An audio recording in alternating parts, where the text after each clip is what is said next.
Hoje aqui no canal Modernidade e Ciência eu farei uma breve crítica a respeito do filme Não Olhe Para Cima, que foi estreado recentemente através da plataforma da Netflix.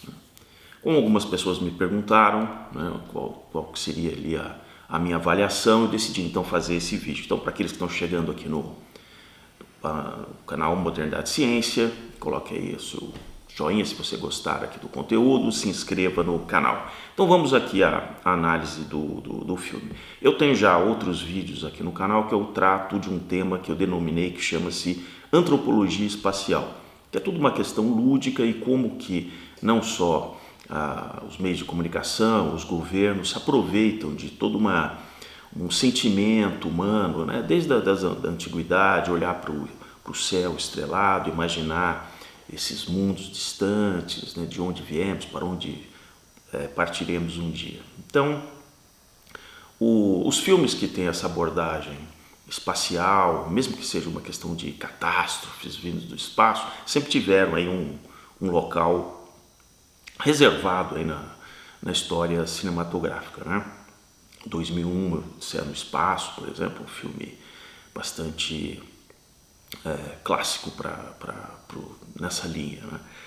E com relação a catástrofes vindas do espaço, esse filme Não Olhe Para Cima, apesar de ter vários atores de primeira grandeza no elenco, mas ele não chega realmente aos pés de um filme, por exemplo, como Armagedon, né? Com o Bruce Willis, um filme de 1998, que diferente desse filme, em vez de ter um cometa, era um meteorito muito maior, inclusive, do que o cometa que é apresentado no Não Olhe Para Cima.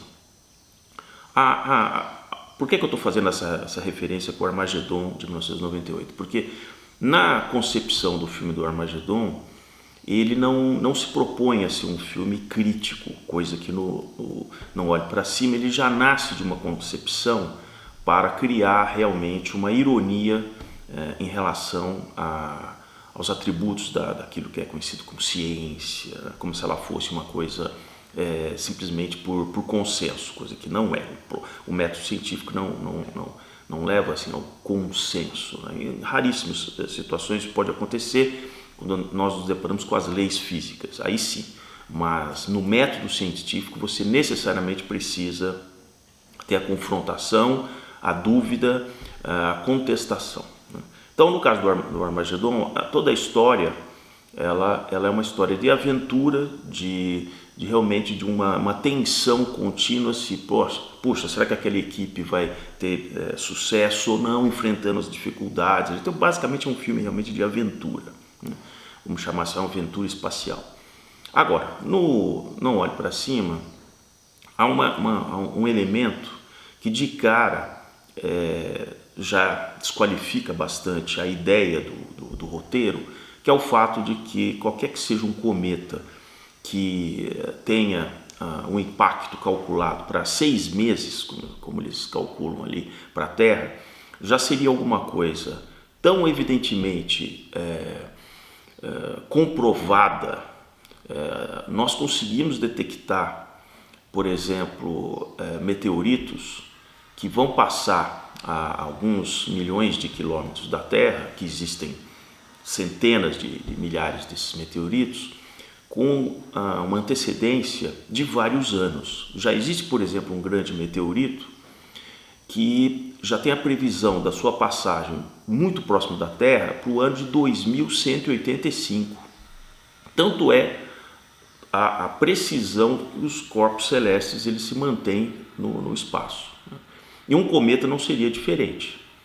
Os cometas que têm sido detectados têm uma previsibilidade da trajetória dele muito forte. Então, a questão da tensão que o filme Não Olhe Para Cima procura criar, de uma dúvida onde os astrônomos ali que descobrem o cometa estão argumentando que haverá um impacto, isso já enfraquece muito a tese do filme. Não haveria necessidade de uma tremenda polêmica de uma coisa que, do ponto de vista de cálculo, é muito preciso. Mas a ideia que está por trás do filme é exatamente desqualificar o governo, qualquer que seja ele, criando, olha, o cientista está certo. Não, o cientista está certo, você é negacionista. É nesse ponto que o filme quer chegar. E ele trata o tempo todo de uma desqualificação de um governo instalado para tomar uma decisão difícil, né? São as decisões de Estado que têm que ser tomadas, e o filme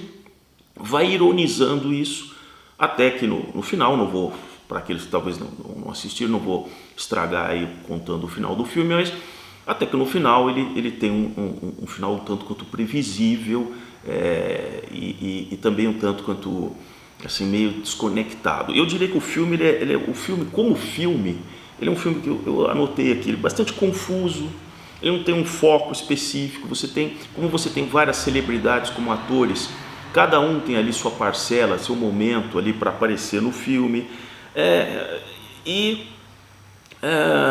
ele acaba sendo uma tentativa de como ele foi gravado exatamente no final de 2020, virada para 2021, ele já tinha toda uma proposta naquele cenário da pandemia, iniciando até o processo de vacinação naquele final do ano, mas toda aquela polêmica que envolveu o governo Trump. Então a Netflix comprou o roteiro, que era um roteiro que já tinha sido escrito há muito tempo atrás, para focar na questão da discussão climática. Então essa ideia de criar uma desconfiança sobre o governo, que não estava aceitando a posição dos cientistas, não tem a ver com a pandemia.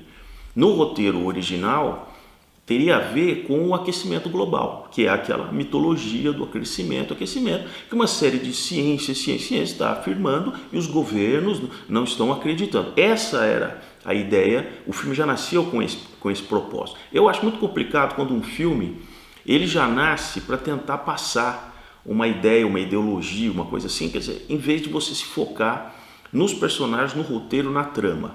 Quer dizer, você já quer que... Muitos filmes se tornaram clássicos que depois se abstraiu, vamos dizer, alguma coisa mais ideológica e tal, se fazendo o Blade Runner, por exemplo. Ele não nasceu como um filme que já queria criar uma crítica social, aquela coisa toda. Não, ele é um filme, inclusive, que foi subsidiado por várias marcas. Se vocês olharem a versão original, você tem várias marcas que, inclusive, nem existem hoje, no meio eletrônico e tal, questão do cigarro, das câmeras, enfim. A ideia era um filme realmente como se fosse uma grande propaganda da tecnologia. E o filme acabou se tornando muito mais do que isso. Agora, no caso do Não Olhe para Cima, é o inverso. Quer dizer, eles queriam realmente criar um desconforto com relação às teses ambientalistas aí do aquecimento global. A Netflix percebeu um encaixe interessante no meio ali da pandemia, só que entre o filme ser produzido e o lançamento agora no final de 2021, muito dessas questões, dessa discussão, já ficou realmente um tanto quanto envelhecida, né? Então, se tentarem colar realmente muito do que em relação à pandemia, isso vai estar enfraquecido, porque muitas das questões, muitos dos remédios que se tentou no início, depois se verificou que não funcionavam, muito dos tratamentos, muito do que se dizia da eficácia das vacinas, se era necessário uma dose, enfim, toda essa discussão, o tempo mostrou quem estava realmente com a razão. E havia realmente muita dúvida, porque era uma coisa um tanto quanto inédita da maneira que o vírus se comportou, né?